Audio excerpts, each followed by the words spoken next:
BJP सरकार और मोदी के लिए आज एक और बुरा दिन है। 22 अप्रैल को पहलगाम का जो वाकया हुआ उसको तकरीबन 100 दिन पूरे होने वाले हैं। 98 दिन आज हो रहे हैं। और 10 मई को जब जंगबंदी हुई तो उसको अगर आप 10 मई का दिन और आज का दिन शुमार करें तो उसे 80 दिन हुए हैं। तो इन पिछले 80 दिनों में भारतीय सरकार से, मोदी सरकार से, भारत के लोग और दुनिया भर के लोग इस पहलगाम वाक़े और इस जंग और जंगबंदी के बारे में जो सवालात करते रहे हैं उस पर अभी तक मोदी सरकार और उनके एहलकारों ने आएं बाएं शाएं की है। लेकिन आज पहली बार भारतीय पार्लियामान में इनका जो नाम नेहाद ऑपरेशन सिंदूर है उस पर बहस होगी।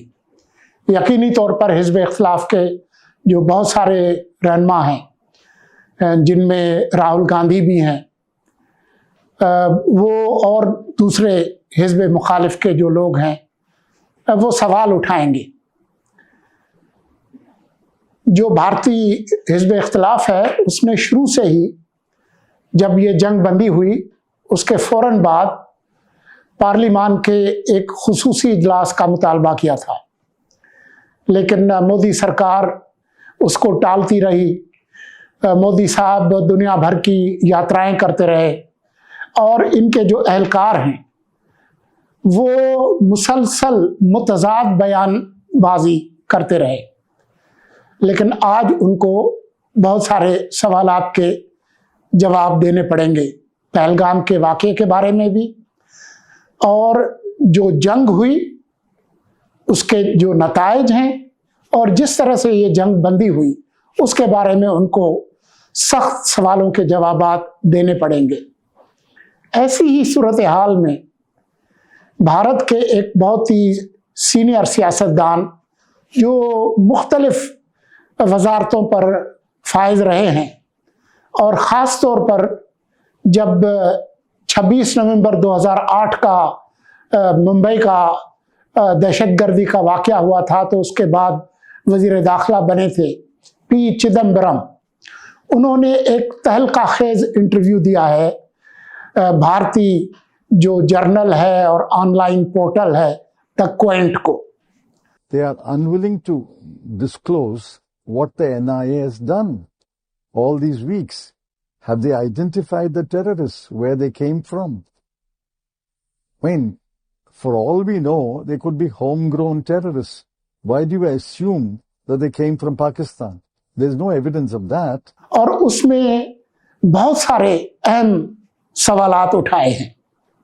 जो सबसे बड़ी बात पी चिदम्बरम ने की है और उसने हवाले देकर ये बताई है कि जब ये वाक़या हुआ और आज जब 98वां दिन है, भारतीय सरकार कोई वाज़ेह मौक़िफ़ इस वाक़ये के बारे में देने में नाकाम रही है। मिसाल के तौर पर उसने ये बात उठाई है ज़ोर शोर से कि अभी तक जो मालूमात उनके पास हैं उनके मुताबिक ये जो वाक़या हुआ उसमें जो हमला आवर थे वो पाकिस्तान से नहीं आए थे, न वो पाकिस्तान से आए न वो पाकिस्तान गए। लिहाजा ये जो इल्ज़ाम मोदी सरकार ने पाकिस्तान पर लगाया, जिस पर एक जंग कर डाली जिसमें दोनों एटमी ताकतें तकरीबन एटमी जंग के दहाने पर पहुंच गई, ये शुरू ही एक झूठ से की गई। और उसने मुतअद्दिद हवाले देकर खुद जो भारत की जो नेशनल इंटेलिजेंस एजेंसी है उनके जो मुतज़ाद बयानात, जो स्केच उन्होंने जारी किए, बाद में कहा कि ये स्केच गलत थे, पहले कहा कि जी जो लोग थे हमलावर वो जहाँ पर ठहरे थे हमने उनको पकड़ लिया है, उसके बारे में कुछ पता नहीं चला। तो वो लोग कहाँ गायब हुए, तो उन्होंने खासे मुदल्लिल अंदाज से ये बताया है कि न सिर्फ ये कि ये एक इंटेलिजेंस फेलियर था, और उन्होंने हवाला देकर बताया है जो इस वक्त जम्मू कश्मीर के जो लेफ्टिनेंट गवर्नर हैं कि उन्होंने माना कि ये इंटेलिजेंस फेलियर था। तो आज तो एक तो उन्होंने इस इंटरव्यू में पूरे जो भारतीय बयानिया था जंग का उसके परखचे उड़ा दिए हैं, लेकिन वो वहां पर रुके नहीं हैं। उन्होंने खुद कश्मीर के हवाले से बताया है कि कश्मीर के जो हालात खराब हुए हैं उसमें मोदी सरकार का हाथ है। उन्होंने इन हालात को खराब किया। जिस तरीके से आइन के आर्टिकल 370 और 35A को निकाला गया, जिस तरह से कश्मीर की रियासत का दर्जा कम करके उसे टुकड़ों में बांट के यूनियन टेरिटरी बनाया, उसके नतीजे में जो कश्मीर के अंदर जो हालात हैं वो पहले से ज़्यादा खराब हुए। लेकिन वो इस पर रुके नहीं। उन्होंने इस जंग के हवाले से भी भांडा फोड़ दिया है मोदी सरकार का। मिसाल के तौर पर उन्होंने इसका ठीक ठाक से मजाक उड़ाया है। जो भारतीय सरकार कहती रही है कि जी ट्रंप साहब का और अमेरिकी हुकूमत का कोई इसमें किरदार नहीं था। मज़े की बात यह है कि कल रात ही जब अमेरिकी सदर ट्रंप स्कॉटलैंड में थे तो उन्होंने 26वीं बार इसका जिक्र किया कि अमेरिका ने किस तरह से पाकिस्तान और भारत दोनों को कहा कि अगर आप जंग बंदी नहीं करेंगे और आप एक एटमी जंग की तरफ जाएंगे तो ये जो तिजारत वगैरह है आप उसको भूल जाए। तो पी चिदम्बरम ने इस इंटरव्यू में बहुत तफसील से कहा है कि किस तरीके से जो भारतीय सरकार के जो मुख्तलिफ ओहदेदार हैं उनकी मुतजाद जो बयानबाजी है वो चलती रही है। मिसाल के तौर पर chief of defence staff Anil Chauhan का ये कहना कि जी वो ये अहम नहीं है कि जी कोई लॉसेस हुई हैं, हमने कुछ गलतियां की थी और उसके नतीजे में जो है वो हमारे कुछ नुकसानात हुए, ये बताए बगैर कि उनके कितने जहाज़ गिरे। लेकिन उन्होंने ये सवाल उठाया कि अगर आप ये मान रहे हैं कि गलतियां हुई थी तो आप उनका हवाला दें, बताएं कि आपसे क्या गलतियां हुई और आप अभी तक ये क्यों नहीं मान रहे कि आपके 5 या 6 जहाज जो है वो गिरे। उन्होंने बताया कि जब 2008 का जब वाकया हुआ 26 नवंबर का मुंबई का, तो उन्होंने कहा कि वजीर दाखिला के तौर पर उन्होंने प्रेस के सामने कहा कि मैं माजरत खा हूं कि हमारी इंटेलिजेंस फेलियर हुई है, तो आप ये क्यों नहीं मानते। और जमहूरियत और शफाफियत ये एक ही सिक्के के 2 नाम हैं। तो अगर भारत में जमहूरियत है तो 98 दिन गुजर गए पहलगाम वाक़ये को और 80 दिन गुजर गए जंगबंदी को, अभी तक आप इस बात को, हकीकत को क्यों नहीं मान रहे।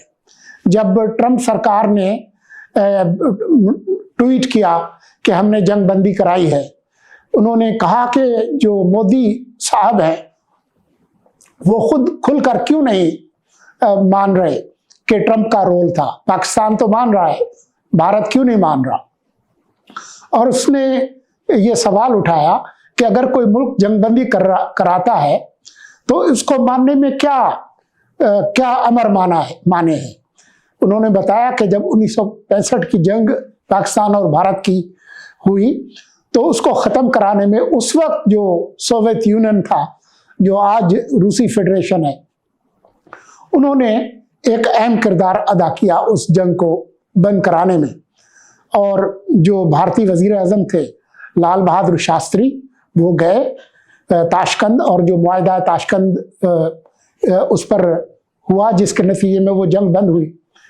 तो पी चिदम्बरम ने बहुत सख्त सवालात उठाए हैं और कहा है कि ये ठीक है कि जंग में नुकसानात होते हैं, लेकिन उन नुकसानात को मानना चाहिए, उनको छुपाने से मसाइल जो है वो हल नहीं होंगे। उन्होंने ये भी कहा है कि ये जो जंग है वो मसले का हल नहीं है, उन्होंने बताया है इस इंटरव्यू में कि भारत की जो खारजा पॉलिसी है उसकी नाकामी किस हद तक है। मिसालें देकर उन्होंने बताया कि आज तक जब ये वाकया हो गया, जंग हो गई, भारत के किसी पड़ोसी मुल्क ने पाकिस्तान की मजम्मत नहीं की है।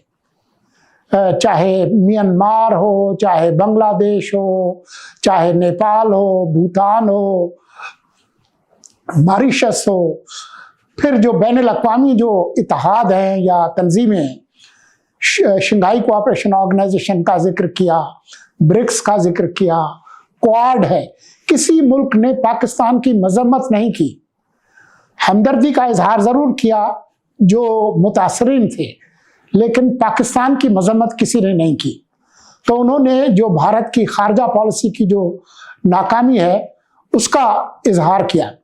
उन्होंने कहा कि जब 2008 का जो वाकया हुआ उसमें बाकी मुल्कों ने, अमेरिका ने भारत की इस हद तक मदद की कि जी हम आपकी मदद करेंगे कि जिन लोगों ने ये वाकया किया है उनकी तफ्तीश में हम आपकी मदद करेंगे, उनके खिलाफ कार्रवाई में मदद करेंगे। लेकिन उन्होंने बताया कि अभी तक जो वाकयात हुए हैं उसमें भारत के साथ कोई मुल्क खड़ा नहीं हुआ उनके इस मौक़िफ़ से कि पाकिस्तान ने ये वाकया पहलगाम का कराया है।